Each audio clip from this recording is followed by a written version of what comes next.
என் பேர் மோகன்ராஜுங்க.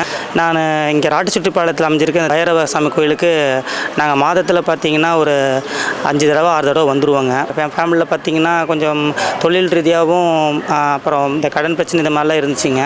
அப்புறம் அந்த கோயிலுக்கு நாங்கள் வந்ததுலேருந்து இந்த அமாவாசை பௌர்ணமி இந்த டைமில் பார்த்தா தேய்பிறை அஷ்டமி அப்போல்லாம் பார்த்திங்கன்னா இந்த கோயிலில் வந்து சிறப்பான பூஜைகள் நடத்துவார் சுவாமிஜி.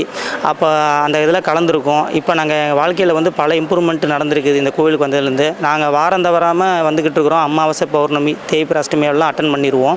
அதே மாதிரி இங்கே தீபம் வந்து தேங்காவில் தீபம் நெய் தீபம் எல்லாம் ஏற்றிட்டு வழிபட்டு வந்தோம்னா நம்ம வாழ்க்கையில் இருக்க கஷ்டமெல்லாம் தீர்ந்துருக்குது. என்னோடய வாழ்க்கையில் இது நிறையா நடந்திருக்குது. நிறையா டேர்னிங் பாயிண்ட் நடந்திருக்கு இந்த கோயிலுக்கு வந்து. என்னோடய அனுபவத்தில் நான் சொல்கிறேன். தொழிலில் நான் இம்ப்ரூவ்மெண்ட்டாக இருக்கேன்.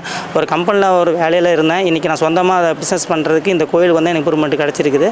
நீங்கள் எல்லோரும் வந்து இந்த கோயில் வந்து காலபேர் ஆசி பெறணும், சுவாமிஜி ஆசி பெறணுங்கிறது என்னோடய வேண்டுகோளாக நினச்சிக்கணும். விஜய் சுவாமிகள் வந்து சிறப்பான பூஜைகள் யாகங்கள் செய்து நிறைய மக்களுக்காக வந்து நிறைய தொண்டு செஞ்சுட்டு வராப்புல. மக்கள் நல்லா இருக்கணும், எல்லோரும் நல்லா இருக்கணுங்கிறதுக்காக ஒரு பல விஷயங்கள் இந்த கோயில் மூலம் பண்ணிகிட்டு இருக்காரு. அதனால் எல்லோரும் வந்து விஜய் சுவாமிகளும் பார்க்கணும், காலபேரையும் பார்த்து நீங்கள் நல்லாசி பெறணும்னு காலபேரன் நான் வேண்டிக்கிறேன். நமது தென்னக காசி பைரவர் திருக்கோவிலில் நாள் முழுவதும் அன்னதானம் நடைபெறுகிறது.